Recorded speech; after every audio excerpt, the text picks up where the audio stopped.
Hello students, training methodology के इस नए वीडियो में मैं आपका स्वागत करता हूं। पिछले वीडियो में हम लोगों ने आपके CITS के सिलेबस की एक नई यूनिट चालू करी थी, that is unit number 4, planning for instructions and skill elements.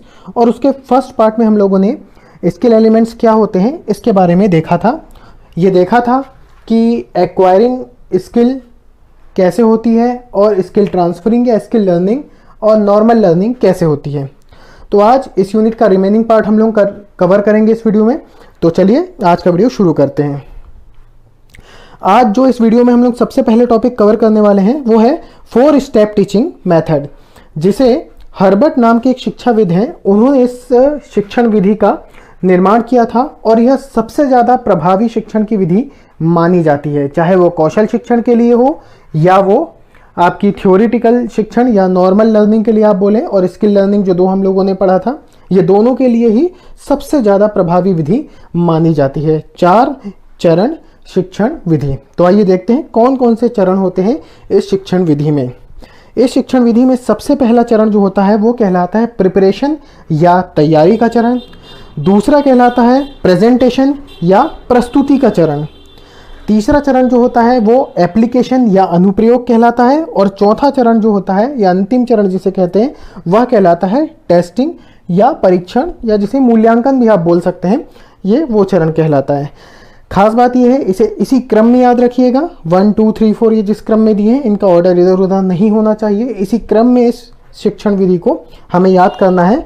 अब आइए देखते हैं इसके एक एक पार्ट में या एक एक पॉइंट जो दिया गया है, एक एक चरण है, उसके अंदर क्या बताया गया है।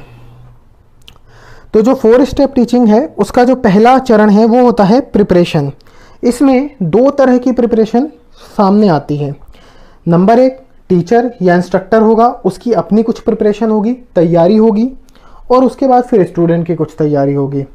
अब ये किस तरह की तैयारी हो सकती है, ठीक है। तो ये तैयारी किस पॉइंट ऑफ व्यू से बात करी है कि भाई प्रिपरेशन की जब बात कर रहे हैं इस पॉइंट की, ठीक है, तैयारी की बात कर रहे हैं, तो इसमें टीचर को सबसे पहले या अनुदेशक को सबसे पहले तैयारी करनी पड़ती है। किस चीज़ की तैयारी? सबसे पहले तो इसी चीज़ की तैयारी करना पड़ेगी कि अगर वो किसी पाठ को पढ़ाने जा रहा है तो वो उसे कैसे पढ़ाएगा, ठीक है। उसके लिए हो सकता है उसको कुछ चीज़ों की आवश्यकता पड़े, अगर वो प्रदर्शन पढ़ाने जा रहा है, अगर वो डेमोन्स्ट्रेशन बताने जा रहा है, ठीक है। तो सबसे पहले उसके लिए क्या करना पड़ेगा, उसे देखना पड़ेगा उसके पास प्रॉपर बच्चों के सिटिंग अरेंजमेंट है, बैठने के लिए नहीं, उसे क्लासरूम का एक जो प्रिपरेशन करना होता है वो करना पड़ेगा। अगर मान लीजिए नंबर ऑफ स्टूडेंट्स ज़्यादा है तो उसके अंदर बच्चों के बैठने की व्यवस्था, वहाँ पर हवा और लाइट की व्यवस्था, ये देखना पड़ेगी कि प्रॉपर है कि नहीं है। Even though these are the preliminary steps, but अगर एक क्लास को आप कंडक्ट कर रहे हैं तो इस चीज़ का आपको ध्यान रखना ही पड़ेगा। मान लीजिए गर्मी का मौसम है, क्लास लग रही है, फैन नहीं है, कैसे होगा, कैसे पढ़ेंगे बच्चे, थोड़ा सा डिफिकल्टी आएगा। तो इस तरह की प्रिपरेशन से शुरू करेंगे, ठीक है। क्लास की प्रिपरेशन हो गई, इसके बाद उन्हें क्या पढ़ाना है इस पर आते हैं। जो उसे पढ़ाना है उसके पास उसका मटेरियल होना चाहिए, उसके इंस्ट्रक्शंस होना चाहिए जो बच्चों को देने वाले हैं, क्या बताने वाले हैं। अगर मान लीजिए किसी चार्ट, किसी मॉडल या किसी ऑब्जेक्ट की ज़रूरत है जिसकी हेल्प से डेमोन्स्ट्रेशन दिया जाना है, जिसकी हेल्प से इलस्ट्रेट करेंगे जो भी टॉपिक है, तो उसकी रिक्वायरमेंट है, उसको पूरी करनी पड़ेगी, ठीक है। इसके अलावा लगता है कि बच्चों को कुछ नोट्स देना है, कोई रिटर्न मटेरियल देना है, तो उसकी भी तैयारी पहले करनी पड़ेगी। एक योजना बनाना पड़ेगी कि क्या पढ़ाना है, कैसे पढ़ाना है, कितना पढ़ाना है, ये सारी चीज़ें इसके अंदर आएंगी, ठीक है। ये तो हुआ एक बेसिक तैयारी। दूसरा मैं बात करूंगा स्टूडेंट्स प्रिपरेशन के लिए। तो पहले ही हम लोगों ने सेकंड यूनिट से इस बात को बार बार दोहराते आ रहे हैं कि प्रशिक्षु तब तक नहीं सीखेगा जब तक कि वो सीखने के लिए तैयार हो। तो ये तो प्रशिक्षक को तैयारी करनी थी इससे पहले, जो वो कर रहा था किसके लिए, स्टूडेंट्स के लिए कर रहा था, लेकिन दूसरे फेस में पर्टिकुलर स्टूडेंट पर फोकस करेगा। अगर वो तत्पर नहीं है तो उसे तत्पर बनाना है। इसके लिए क्या करना पड़ेगा, उसे प्रेरित करना पड़ेगा, उसे मोटिवेट करना पड़ेगा, किसी भी तरीके से उसे मोटिवेट करके उसमें इंटरेस्ट पैदा करना पड़ेगा। एक बार जब उसके अंदर इंटरेस्ट पैदा होगा तब वह आपके साथ जुड़कर क्लास में या जो आपकी डेमोन्स्ट्रेशन जो चल रहा है उसमें आपके साथ मिलकर पार्टिसिपेशन से वो आपके साथ सीखेगा उस चीज़ को, तभी आपका शिक्षण प्रभावी होगा। तो प्रिपरेशन स्टेज में इन सारी चीज़ों की बात की जाती है। दो तरह की प्रिपरेशन है, टीचर्स की प्रिपरेशन और ट्रेनी की प्रिपरेशन। इवन दो दोनों में ही टीचर का कंट्रीब्यूशन ज़्यादा रहेगा और वही है जो दोनों के लिए तैयारी करेगा। तो जितना भी जो कुछ एक क्लास को कंडक्ट करने के लिए ज़रूरत है, चाहे वो फर्नीचर से व्यवस्था से लेकर, बुक्स की व्यवस्था से लेकर, नोट्स से लेकर, स्टूडेंट्स को मोटिवेट करने तक, वो सारा सब कुछ आ जाता है प्रिपरेशन फेज के अंदर। दूसरा फेज कहलाता है प्रेजेंटेशन या प्रस्तुतिकरण का चरण। अब मान लीजिए कोई एक टॉपिक शुरू करा है, किसी प्रशिक्षक ने पढ़ाना या किसी अनुदेशक ने पढ़ाना, तो ये जो पॉइंट होता है इसमें वो पर्टिकुलर इस चरण में वो मुख्य इंस्ट्रक्शंस देता है, मुख्य निर्देश देता है उस पाठ के बारे में, उससे संबंधित कुछ नए आइडियाज़ भी वो प्रस्तुत करता है। और जो तैयारी चरण में कुछ मॉडल, कुछ चार्ट, कुछ पिक्चर्स के फॉर्म या कुछ वीडियो के फॉर्म में उसने तैयार करके रखा होता है, तो वह इस चरण में, प्रस्तुतिकरण के चरण में प्रस्तुत करता है। मतलब वो एक पाठ को एक प्रारंभिक बिंदु से लेकर अंत तक विस्तृत रूप से प्रशिक्षणार्थियों को समझाता है, पढ़ाता है, ठीक है। समय समय पर उनसे अगर ज़रूरत लगती है तो टू वे कम्युनिकेशन करते हुए, है ना, द्विमार्गी संचार करते हुए ये भी जानने की कोशिश कर लेता है कि उन्हें समझ में आ रहा है, कितना समझ में आ रहा है। तो ये सारा कुछ जो अपने पाठ को विस्तार से स्टूडेंट्स तक पहुंचाना, ये सारा कुछ आता है प्रस्तुतिकरण के अंदर। तीसरा जो चरण होता है वो होता है एप्लीकेशन। एप्लीकेशन मतलब अनुप्रयोग। अब एक पाठ को पूरी तरीके से विकसित करके स्टूडेंट्स के सामने रख दिया गया, पूरी तरीके से खोल के रख दिया गया। अब देखना यह है कि स्टूडेंट्स उसको सीखा है कि नहीं सीखा है, हमको ये पता करना है। तो हमको क्या करना पड़ेगा? हम डायरेक्ट उसका परीक्षण करेंगे? नहीं, पहले हम उसे मौका देंगे कि जो कुछ उसने सीखा है क्या वो उसका उपयोग कर सकता है। अगर मैं डेमोन्स्ट्रेशन या प्रदर्शन के मामले में बात करूं, तो जो कुछ भी आप सीखते हैं ऑब्जर्वेशन फेज में और पार्टिसिपेशन फेज में, वो इमिटेशन में क्या करते हैं, आप करके बताते हैं, उस चीज़ का यूज़ करके बताते हैं जो आपने सीखा होता है। इसीलिए अनुप्रयोग का या जो एप्लीकेशन का चरण है, इसमें हमें विद्यार्थियों को मौका देना होगा, शिक्षार्थी को मौका देना होगा कि जो कुछ उसने सीखा है वह वो बता पाए, उसका वह प्रयोग कर पाए, है ना, वह हमें उस चीज़ को समझा पाए। तो इसके लिए क्या करना होगा? इसके लिए हम स्टूडेंट से क्वेश्चंस पूछेंगे। हम अगर एक पाठ पढ़ा रहे हैं तो उससे संबंधित हम प्रश्न पूछेंगे और हम देखते हैं यदि प्रशिक्षु प्रश्नों के उत्तर देने में सक्षम है तो मतलब वह इस पाठ को समझ गया है, हम जो समझाना चाह रहे हैं वह उसे समझ गया है, ठीक है। एप्लीकेशन फेज में क्वेश्चन के फॉर्म में स्टूडेंट के नॉलेज को बाहर निकालना या ये देखना कि वो कितना सीखा या नहीं सीखा, ये एक तरीका होता है क्वेश्चन के फॉर्म में। लेकिन यहाँ पर ये कतई मतलब नहीं है कि एप्लीकेशन का मतलब ये हो गया है कि उसका अनुप्रयोग बताया है तो वो जाकर सीधा अनुप्रयोग करे। टीचर चाहे तो किसी स्किल में उसको प्रैक्टिस करने के लिए दे सकता है या क्वेश्चनेबल फॉर्म में भी उससे वो ये जान सकता है कि जो कुछ मैंने पढ़ाया या जो कुछ मैंने इनको बताया वो इन तक पहुंचा है और उसका वो प्रयोग करने में सक्षम है कि नहीं। तो अगर वो सवालों का जवाब दे पा रहा है मतलब हाँ वो उसके प्रयोग करने में सक्षम है। और उसके बाद फिर टीचर क्या करेगा, अनुदेशक क्या करेगा, स्टूडेंट को बोलेगा अगर प्रदर्शन चल रहा है तो अब आप जाकर प्रदर्शन कर सकते हैं। जैसे कि मान लीजिए लेथ मशीन के ऊपर एक प्रदर्शन दिया गया, सभी बच्चों को बताया गया, प्रदर्शन के बाद उनसे कुछ प्रश्न पूछे गए।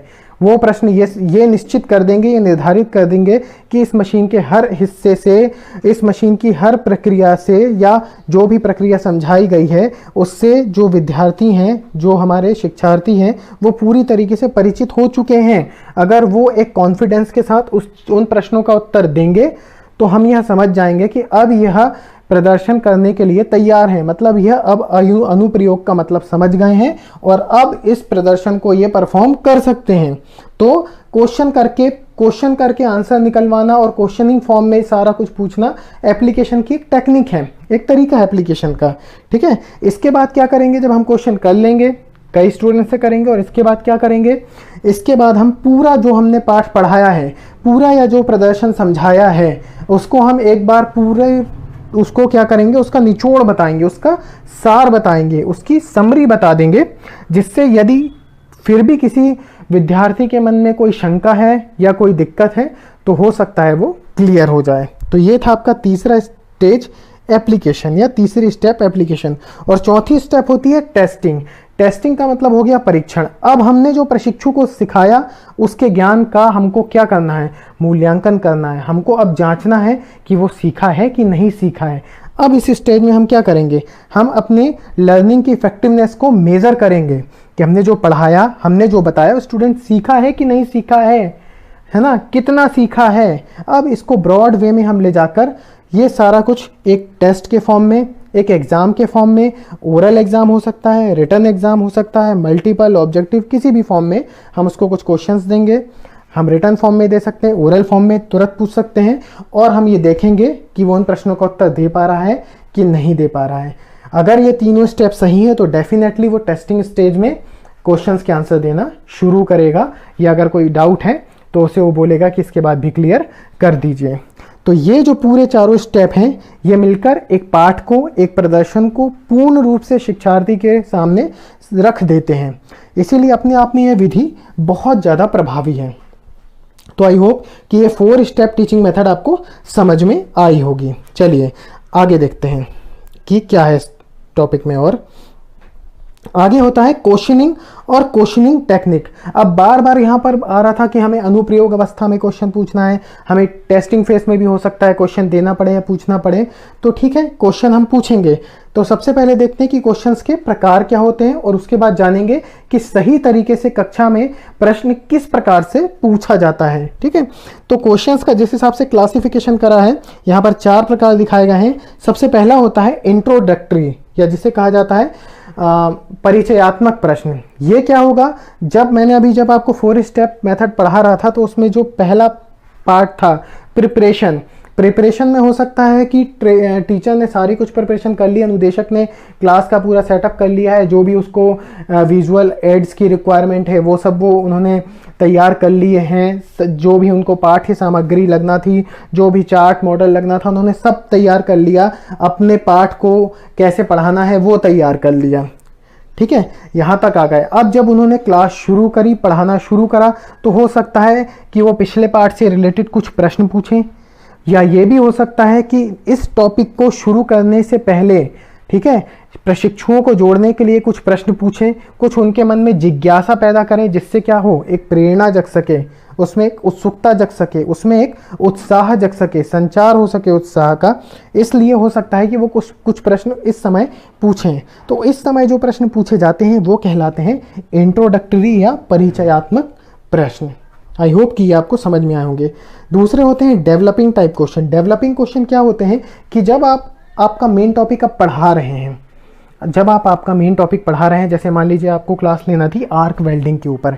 अब आप आर्क वेल्डिंग पढ़ा रहे हैं। आर्क वेल्डिंग को पढ़ाते समय लगता है कि इस पाठ को विकसित करने के लिए, इस पाठ को बच्चों के सामने और अच्छी तरीके से प्रस्तुत करने के लिए कुछ प्रश्नों को पूछने की आवश्यकता है, कुछ और जिज्ञासाएं बढ़ाने की आवश्यकता है। तो इस समय जो प्रश्न पूछे जाएंगे वो कहलाते हैं डेवलपिंग क्वेश्चन या विकासात्मक प्रश्न। तीसरा होता है डिसिप्लिनरी क्वेश्चंस। डिसिप्लिनरी क्वेश्चन क्या है कि भाई हम अब पढ़ा रहे हैं पूरी क्लास कंटिन्यूसली, ये हो सकता है स्टूडेंट का लग रहा है आपको ध्यान भटक रहा है या वो डिस्ट्रैक्ट होना शुरू हो गया है। उस समय उसको डिसिप्लिन फॉर्म में वापस लाने के लिए या उसको क्लास के अंदर वापस लाने के लिए क्वेश्चन पूछा जाता है कि मैं क्या पढ़ा रहा था, हमने अभी जो बताया वो क्या था। या ये हो सकता है कि मैंने अभी बताया आर्क वेल्डिंग के अंदर कितना टेम्परेचर जनरेट होता है, हाँ भाई आप बताइए कितना टेम्परेचर जनरेट होता है। तो इस तरीके से क्लास को वापस से कंबाइन करने के लिए एक बार ऐसा हो सकता है कि उसको, अगर वो डिस्ट्रैक्ट हो रहे हैं तो उनको वापस पकड़ने के लिए इस समय जो प्रश्न पूछे जाते हैं वो कहलाते हैं डिसिप्लिनरी टाइप क्वेश्चन। और चौथा होता है कॉम्प्रिहेंशन या संक्षिप्त प्रश्न।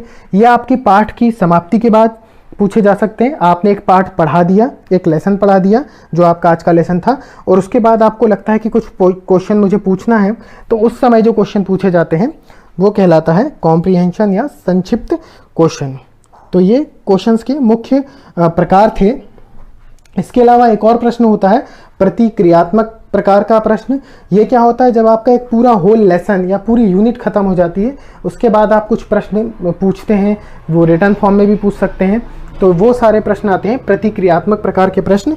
कॉम्प्रिहेंशन और प्रतिक्रियात्मक लगभग एक समान ही आपको प्रतीत होगा, लेकिन कॉम्प्रिहेंशन तुरंत पाठ के बाद जनरली पूछ लिया जाता है, और प्रतिक्रियात्मक जो है प्रश्न वो पूरा चैप्टर कंप्लीट होने के बाद जनरली टेस्ट के फॉर्म में ही लिया जाता है। ओरल ले लें आप, रिटर्न ले लें, जैसा भी आप चाहें वो ले सकते हैं। तो ये क्वेश्चन के कुछ टाइप्स थे, आई होप कि आपको समझ में आए होंगे। आगे देखते हैं क्लास के अंदर क्वेश्चन को पूछने की सही टेक्निक क्या होती है। ठीक है, ऐसा कभी नहीं होगा कि जब आप पढ़ा रहे हैं और आपको जब 4 स्टेप टीचिंग के अकॉर्डिंग आप पढ़ाएं और एप्लीकेशन और टेस्ट स्टेज में मान लीजिए आप क्वेश्चन पूछते हैं, तो आप किस तरीके से क्वेश्चन पूछें कि उसका मैक्सिमम यूटिलाइजेशन हो। ठीक है, तो इसकी जो प्रोसेस होती है उसमें 5 या 6 पार्ट होते हैं जिस तरीके से यहाँ पर दिखाए गए हैं। सबसे पहले तो हम क्या करेंगे, फर्स्ट पार्ट में या फर्स्ट स्टेज में हम लोग ये जो नंबर 1 में लिख देता हूँ, इसमें क्या करेंगे, address the question to the class. जो भी हमारा प्रश्न है उसे हम क्लास के सामने प्रस्तुत करेंगे। ठीक है, हमने क्लास के सामने क्वेश्चन दिया। यहाँ पर ये बात ध्यान रखना है, आप किसी स्टूडेंट विशेष को टारगेट करके क्वेश्चन नहीं पूछेंगे। आपका question open to all class होना चाहिए। आप पहले ही इंस्ट्रक्शन दे सकते हैं कि मैं क्वेश्चन पूछ रहा हूँ, बट मैं जिससे बात करूंगा या जब जिसका नाम लूंगा वही देगा, और फिर आप ये टेक्निक को शुरू कर सकते हैं। इसके बाद क्या करेंगे, थोड़ा सा हम समय देंगे, ये दूसरा स्टेप मान लेते हैं इसको, थोड़ा सा लर्नर्स को समय देंगे कि वो उसके आंसर को सोचें। पहले ही हमने बता दिया कि 10 सेकंड 15 सेकंड जो भी सही आंसर है वो सोच सकते हैं उसके बारे में। तीसरे नंबर पर हम क्या करेंगे, एक स्टूडेंट को कॉल करेंगे, उसे खड़ा होने के लिए बोल सकते हैं, या वैसे ही मुझसे बोलेंगे कि आप इस प्रश्न का उत्तर दें। ठीक है, और अगर उसने प्रश्न का उत्तर सही दे भी दिया, चौथा स्टेप जो है, अगर उसने प्रश्न का उत्तर सही दे भी दिया लेकिन हम अभी उसे नहीं मानेंगे कि वो सही है, और क्या करेंगे, उसे हम क्या करेंगे, किसी दूसरे स्टूडेंट को पास ऑन कर देंगे। इस तरीके से 4, 5, 10 स्टूडेंट्स जितने भी आपको लगते हैं उतने स्टूडेंट्स को वो क्वेश्चन पास करेंगे, ज़्यादा नहीं, 5 या 6 मैक्सिमम। और उसके बाद आप क्या करेंगे, जब ये हो जाएगा तो सभी को बैठाते हुए उस प्रश्न का सही उत्तर है उसको रिपीट करेंगे, उसको सारी कक्षा को बताएंगे। ऐसा क्यों करेंगे, ऐसा इसलिए करेंगे कि यदि कोई प्रशिक्षणार्थी उस प्रश्न का उत्तर नहीं जानता था तो भी वह उसे जान पाए, पाठ से वो और अच्छी तरीके से परिचित हो जाए। और इसके बाद का जो चरण है, यदि इसके बाद भी ये जो लास्ट पार्ट है, वैसे तो यहीं तक है, लेकिन अगर डिस्कस करने का फिर भी नीड पड़ता है, अगर स्टूडेंट्स को इसके बाद भी कोई डाउट है तो वहाँ पर आप उसे डिस्कस भी कर सकते हैं। तो ये क्वेश्चन करने का सही तरीका है होता है क्लास के अंदर। इस पे एक बार क्वेश्चन CITS एग्जाम में पूछा जा चुका है, तो बिल्कुल ध्यान रखिए आप उसको, और अगर आप समझ गए होंगे तो उसका उत्तर प्रश्न का आप आसानी से दे पाएंगे। चलिए आगे देखते हैं इस चैप्टर में और क्या है। इसमें लेसन प्लान की बात करी गई है। अब क्या है, एक पाठ को पढ़ाने के लिए आपको एक योजना की आवश्यकता पड़ती है। 4 चरणीय विधि के तहत, 4 स्तरीय शिक्षण विधि के तहत हम अपने पाठ को किस तरीके से प्रशिक्षणार्थियों के सामने प्रस्तुत करेंगे, इसके एक रिटर्न फॉर्म की योजना बनाई है, उसी को कहा जाता है लेसन प्लान। उसका एक डेमोन्स्ट्रेशन के फॉर्म में, डेमोन्स्ट्रेशन तरीके के रूप में मैंने आईटॉट, जो हमारा आईटॉट भोपाल है, उससे रिलेटेड एक मैंने लेसन प्लान बनाया हुआ है। इसमें वही 4 चरण बार बार आएंगे जो कि आपकी 4 स्टेप टीचिंग में भी थे। ठीक है, इसकी बहुत ज़्यादा डिटेलिंग नहीं करेंगे। एक लेसन प्लान या एक डेमोन्स्ट्रेशन प्लान किस तरीके से तैयार करना है, इसके लिए मैं अलग से वीडियो आपके लिए प्रिपेयर कर आपको आपको अलग वीडियो के बारे में अलग वीडियो के माध्यम से समझाऊंगा। अभी यहाँ पर हम मेन पॉइंट्स देखते हैं कि एक लेसन प्लान क्या होता है। जैसे मैंने आपको बताया, एक योजना है, ये एक पाठ की योजना है कि किस तरीके से अपने पाठ को एक अनुदेशक प्रस्तुत करेगा, किस तरीके से उस पाठ को प्रशिक्षणार्थियों के सामने रखेगा जिससे वह उसका अधिक से अधिक उपयोग कर सकें। ठीक है, तो ये तो हो गया पाठ योजना और पाठ योजना का महत्व। ठीक है, इसके फायदे क्या होंगे इसको बनाने के। फायदा तो सबसे पहले यही होगा कि नियत समय में, जो भी हमारा समय होता है 40 मिनट या 50 मिनट, जैसे CITS में हमारा 50 मिनट का क्लास है, तो उतने समय में हमारा जो है, हमें जो पढ़ाना है एक टॉपिक को, हम उसे पूरा का पूरा बच्चों के सामने रख पाते हैं। एक तो सबसे बड़ा पहला फायदा यही है। ठीक है, विषय बहुत संगठित हो जाता है ना। अनावश्यक बातों से हम बचते हैं, पढ़ाने से अनावश्यक बातों को बताने से बचते हैं, और जो आवश्यक है, जो बहुत ज़्यादा आवश्यक है, वो सभी हम उसमें कवर कर पाते हैं। और अगर इसके फायदे देखें तो एक रिकॉर्ड के फॉर्म में हमारे पास हो जाता है कि हमने क्या किया हुआ है। पूरा काम कोई भी हो सकता है, ये लेसन प्लान है या मान लीजिए कुछ भी आप रिटर्न फॉर्म में तैयार करते हैं, चाहे इंटरनेट पे तैयार करते हैं, एक रिकॉर्ड के फॉर्म में आपके पास तैयार हो जाता है। उससे आपको ये भी हेल्प मिलती है पिछला क्या पढ़ाया, अगला क्या पढ़ाने वाले हैं, और अगर ज़रूरत है इसको पढ़ाने की दोबारा तो उससे रिलेटेड ये सारी चीज़ें भी आपके पास रिकॉर्ड के फॉर्म में आपके पास रह सकती हैं। ठीक है, एक और फ़ायदा ये होता है कि आप इसको जो लेसन प्लान बनाते जाते हैं तो आप अपने सिलेबस को डिवाइड करते हुए चलते हैं, तो नियत समय पर मुझे कितना सिलेबस ख़त्म करना है इसकी भी मुझे बहुत ज़्यादा मदद मिल जाती है। मेरे पास हर लेसन का मैप तैयार होता है। ठीक है, तो मैं उसे स्टूडेंट्स के सामने अच्छी तरह से प्रस्तुत भी कर पाता हूँ। तो ये लेसन प्लान के कुछ फ़ायदे होते हैं। तो आइए देखते हैं यहाँ पर लेसन प्लान जो है आप देख रहे होंगे। सबसे पहला यहाँ पर जो पॉइंट बोल्ड अक्षरों में लिखा हुआ है ये प्रिपरेशन की बात कर रहे हैं। ठीक है, प्रिपरेशन में सबसे पहले लिखा हुआ है पहला पॉइंट टाइटल, जो हमने 4 स्टेप टीचिंग में तैयारी करी थी। यहाँ पर अब जो क्लासरूम के बाहर की तैयारी है वो इंक्लूड नहीं कर रहे हैं, ये केवल लेसन के लिए बना हुआ है। तो लेसन के 4 स्टेप टीचिंग में प्रिपरेशन क्या होता है देखते हैं। तो सबसे पहले टाइटल, स्पष्ट रूप से टाइटल लिखा जाना चाहिए आप क्या पढ़ाने वाले हैं। मान लीजिए पढ़ा रहे हैं आर्क वेल्डिंग, तो आप आर्क वेल्डिंग लिखेंगे। यदि आप लिख रहे हैं यदि आप लिख रहे हैं वेल्डिंग के प्रकार तो टॉपिक हो जाएगा वेल्डिंग के प्रकार। यदि आप पढ़ा रहे हैं फाइल्स के प्रकार तो आप लिख देंगे फाइल्स के प्रकार। अगर आप पढ़ा रहे हैं फ्लैट फाइल तो आप लिख देंगे फ्लैट फाइल।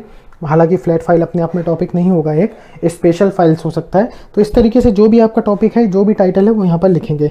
इसके नीचे ठीक लिखा हुआ है ऑब्जेक्टिव्स। ऑब्जेक्टिव क्या होते हैं? ऑब्जेक्टिव ये होते हैं कि भाई एक उद्देश्य के साथ आप क्लास के अंदर उतरें। जैसा कि मैंने आपको बताया कि पाठ योजना ये मदद करता है कि आप क्या बताना चाहते हैं उस समय में। तो ये बताएगा कि भाई अगर आप आर्क वेल्डिंग पढ़ा रहे हैं तो आर्क वेल्डिंग के सिद्धांत के बारे में बताएंगे। ठीक है, तो आपका उद्देश्य क्या होगा कि भाई इस पाठ की समाप्ति के बाद प्रशिक्षु योग्य हो जाएगा।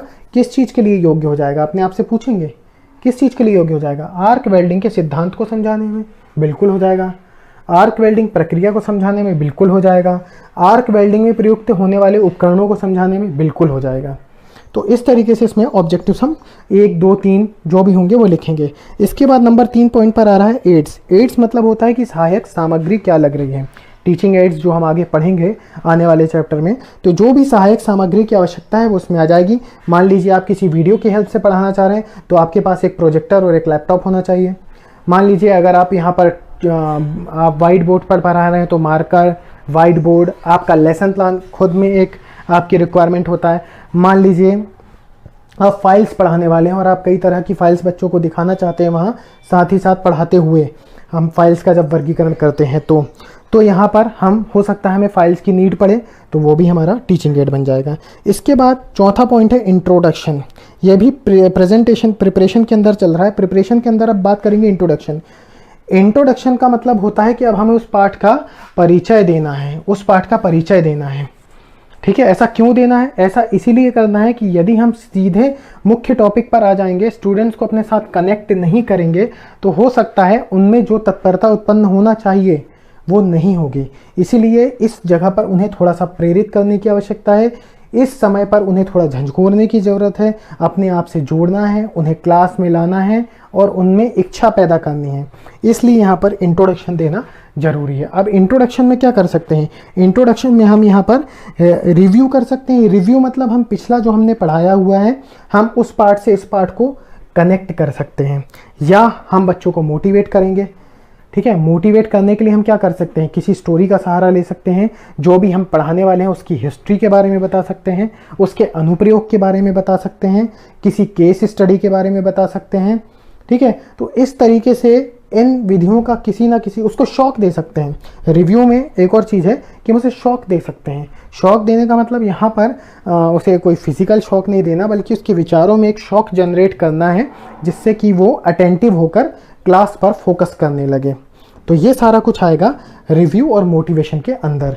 मोटिवेशन आपको करना है, कैसे करना है ये हमारा काम है। हम उसे शौक देकर कर सकते हैं, है ना। जैसे मैंने बताया, मान लीजिए फाइल पढ़ा रहे हैं और कुछ एक ऐसा एग्जांपल बताया कि मूवी चल रही थी, मूवी के अंदर और सलमान खान ने उस मूवी में अपनी तलवार निकाली, तलवार की जगह उसके हाथ में फ्लैट फाइल थी। सारे स्टूडेंट शौक हो गए, अरे ये फ्लैट फाइल कहाँ से आ गई। तो हमारा आज का टॉपिक जो हमने पढ़ने वाले फाइल का वर्गीकरण ही पढ़ेंगे और कितने प्रकार की फाइल्स होती हैं, ये सारा कुछ हम पढ़ेंगे। तो इस तरीके से हो सकता है हम शौक दें, या हो सकता है हम फाइल्स की हिस्ट्री की बताएं, या हो सकता है हम उस प्रोसेस के एप्लीकेशन बताएं, या हो सकता है हम रिव्यू करते हुए पिछले किसी प्रोसेस से इस प्रोसेस को कनेक्ट करें या इस टूल को कनेक्ट करें। तो ये सारा कुछ इंट्रोडक्शन के अंदर आता है।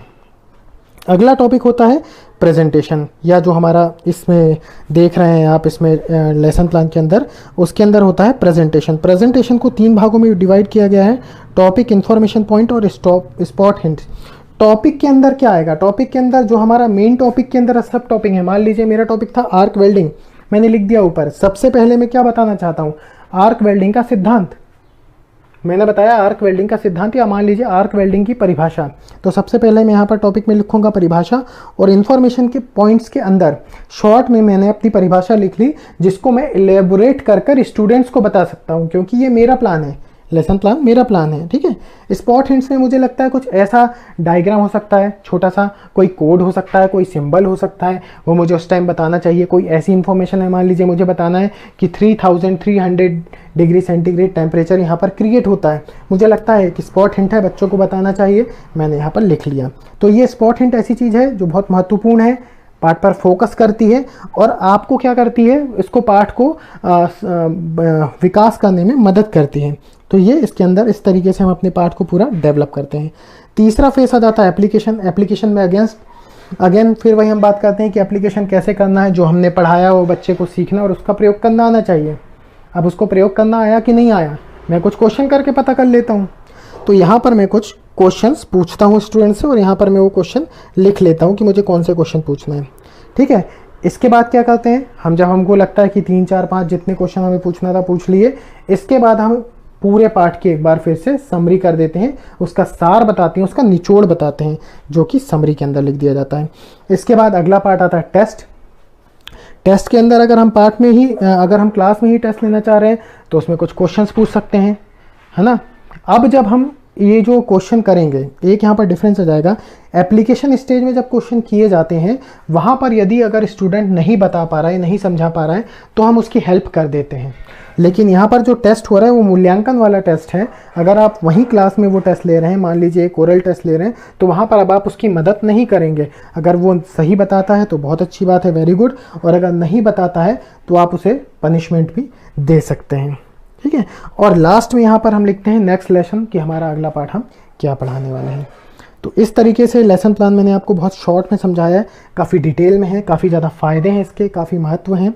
आई होप कि ये सारे आपको समझ में आए होंगे, और इसे कैसे बनाया जाता है इन शॉर्ट मैंने आपको समझाया।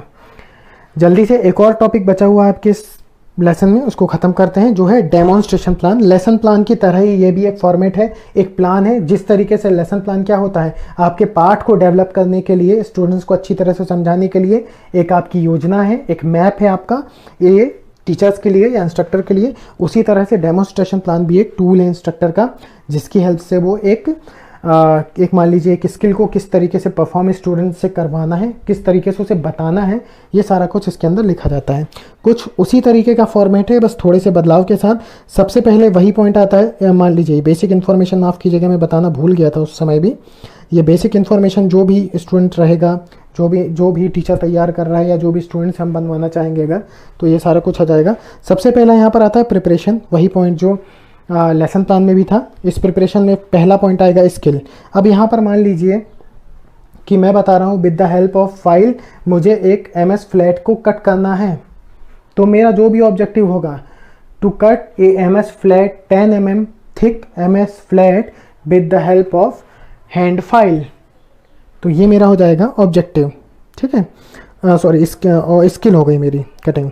दूसरा objective, at the end of this demonstration the trainee shall be able to, मतलब इस डेमोन्स्ट्रेशन के बाद प्रशिक्षु किस चीज़ के योग्य हो जाएगा। डेफिनेटली मैं जो उसे बताना चाहता हूँ, मान लीजिए यहाँ पर मैं ड्रिलिंग प्रक्रिया करवाना चाह रहा हूँ, तो भाई वो ड्रिलिंग प्रक्रिया करने के योग्य हो जाएगा, है ना। वो ये बता पाएगा कि ड्रिल क्या होती है ना।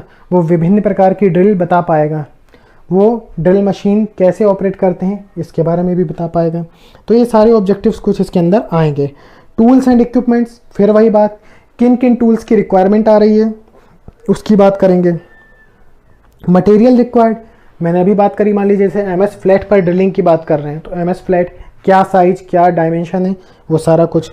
इसके बाद इंट्रोडक्शन में अगेन वही रिव्यू और मोटिवेशन, हम पिछली किसी स्किल से कनेक्ट कर सकते हैं, ठीक है। मान लीजिए अगर हम उसे अब इस बार रीमिंग पढ़ाने वाले हैं तो हम उसे ड्रिलिंग से कनेक्ट कर सकते हैं, रिव्यू हो गया। कोई मोटिवेशन क्रिएट करना है तो भाई रीमिंग के क्या फ़ायदे होते हैं, कि रीमिंग किस तरह से हमारी इंडस्ट्री के लिए इम्पॉर्टेंट है, आपको क्या काम दे सकती है रीमिंग, आपके लिए किस तरीके से हेल्पफुल है, आपके जॉब को कैसे फिनिश कर सकती है, कुछ इस तरीके की बातें यहाँ पर जोड़कर उसे हम मोटिवेट कर सकते हैं, है ना। अगेन यहाँ पर भी भाई शॉक मेथड या केस हिस्ट्री मेथड हम लगाकर स्टूडेंट्स को मोटिवेट कर सकते हैं। इसके बाद अगला पॉइंट आता है प्रेजेंटेशन। ये प्रेजेंटेशन प्रस्तुतिकरण उसी तरह से जैसे पाठ को प्रस्तुत करा था, यहाँ पर हम प्रोसीजर आ जाएगा। मान लीजिए एक ड्रिलिंग प्रक्रिया की जा रही है, ठीक है।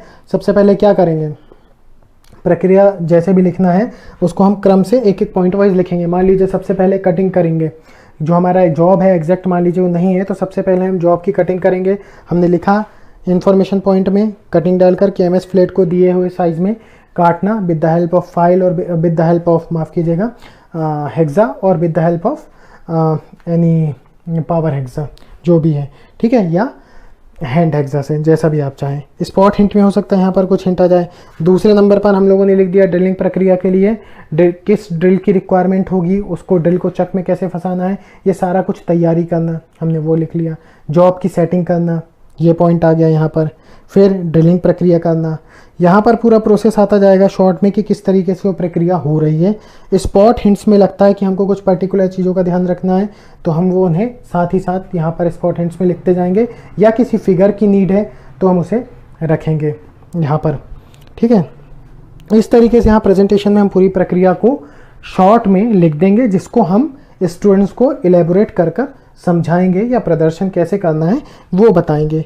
तीसरा स्टेज अगेन एप्लीकेशन का आ सकता है। अब चूंकि ये डेमोन्स्ट्रेशन है, चाहे तो आप ग्रुप में स्टूडेंट से क्वेश्चन पूछ सकते हैं, अगेन वही वो सीखे कि नहीं सीखे हैं, अब इसकी टेस्टिंग करना है, जो सीखे उसका यूज़ कर पाएंगे कि नहीं कर पाएंगे, इसको मुझे चेक करना है। तो मैं क्या करूँगा, या तो क्वेश्चन फॉर्म में पूछ लूँ, या मैं फिर स्टूडेंट्स को छोटे छोटे टास्क दे दूँ को आप ये परफॉर्म करिए, आप ऐसा करिए, है ना। तो ये जैसा डेमोन्स्ट्रेशन के केस में हम जिस तरीके से चाहें इसको कर सकते हैं। समरी में एक बार फिर से जो हमने पूरा प्रोसीजर करा है, मान लीजिए ड्रिलिंग प्रक्रिया करा है, तो एक बार पूरी ड्रिलिंग प्रक्रिया को इन शॉर्ट हम उन्हें समझाएंगे। और ये अगला स्टेज है टेस्ट। टेस्ट यहाँ पर स्किल में जब भी होगा तो परफॉर्म ही कराया जाएगा स्किल का टेस्ट। जो भी हम जॉब बनाया है, जो भी हम बनाते हैं उसे प्रैक्टिस के फॉर्म में, जो हमारा रिपीटेशन फेज था, जो हमारा जहाँ पर हमें जो इसके एक्वायरिंग स्किल में हम लोगों ने पढ़ा था रिपीटेशन वाला फेज, वो यहाँ पर बार बार करना पड़ेगा। टेस्ट के फॉर्म में हम उसे हो सकता है वो जॉब रिपीट कराएं, बनवाएं, या यहाँ पर भी टेस्ट हम क्वेश्चन के फॉर्म में देकर और इस डेमोन्स्ट्रेशन करवा कर दोनों तरीक़ों से कर सकते हैं। नेक्स्ट लेसन में जो भी स्किल अगली आएगी यहाँ पर उसके बारे में हम उनको बताएंगे स्टूडेंट्स को। तो आई होप कि ये डेमोन्स्ट्रेशन प्लान भी मैंने बहुत ज़्यादा शॉर्ट में आपको समझाया है, ये आपको समझ में आया होगा। जिस तरीके से लेसन प्लान के लिए किसी लेसन के लिए लेसन प्लान के फ़ायदे हैं, उसी तरह से डेमोन्स्ट्रेशन के भी डेमोन्स्ट्रेशन समझाने के लिए डेमोन्स्ट्रेशन प्लान होता है। तो उसी तरीके के फ़ायदे कुछ डेमोन्स्ट्रेशन प्लान के लिए भी होते हैं, जैसा कि मैंने आपको लेसन प्लान के बारे में समझाया था। तो आई होप कि आपको समझ में आया होगा। तो ये जो आपका यूनिट नंबर 4 था, इसमें इतना ही है। जो मुख्य बातें थी मैंने आपको समझाई थी। बाकी अगर आपको और लगता है कि आपको और डिटेल में पढ़ना है तो भारत स्किल पर हमारी निम्मे की बुक्स अवेलेबल हैं, आप उनसे पढ़िए, बहुत अच्छी किताबें हैं, आप ही लोगों के लिए वहाँ पर अवेलेबल कराई गई है। वो ये PDF फॉर्मेट में वो बुक, आप उसको देख सकते हैं और उससे और भी ज़्यादा डिटेल में पढ़ सकते हैं। तो आई होप कि ये टॉपिक आपको समझ में आया होगा, है ना। तो जो भी कुछ डाउट है, अगर कुछ लगता है तो उसको आप कमेंट में लिखिए, उसको मैं क्लियर करने की कोशिश करूँगा। Thank you very much.